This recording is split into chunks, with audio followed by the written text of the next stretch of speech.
I think in many ways the bigger question is, as it becomes more ingrained in our lives, what does it mean to be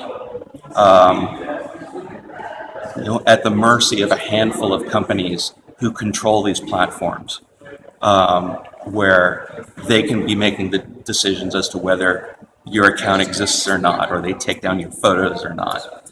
And so I think as more people use social media for activist purposes and political purposes, we're just going to continue to hear more stories about the potential conflict between the two.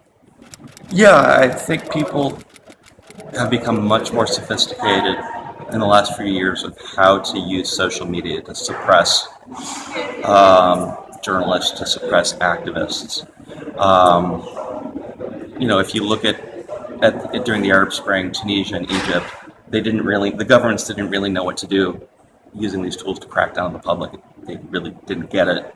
But by the time you got to countries like Bahrain, which is so wired to the internet, they began essentially hiring professional trolls to harass activists.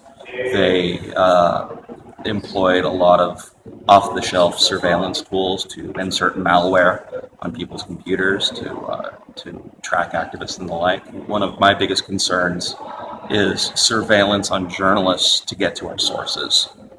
And there have been, unfortunately, a number of instances where governments have been able to crack into a person's computer and find their source lists. Sometimes it's through malware attacks. Sometimes it's through physical brute force of grabbing that laptop away from a journalist and detaining them. Either way, I think governments, oppressive governments, realize that social media can be used against these populations in the same way that activists are trying to use it against them. And so it's very much a cat and mouse game now. We're no longer in a place where we can assume, oh, I'm not that important of a journalist, why would someone be spying on me? I don't think we can make that type of assumption anymore.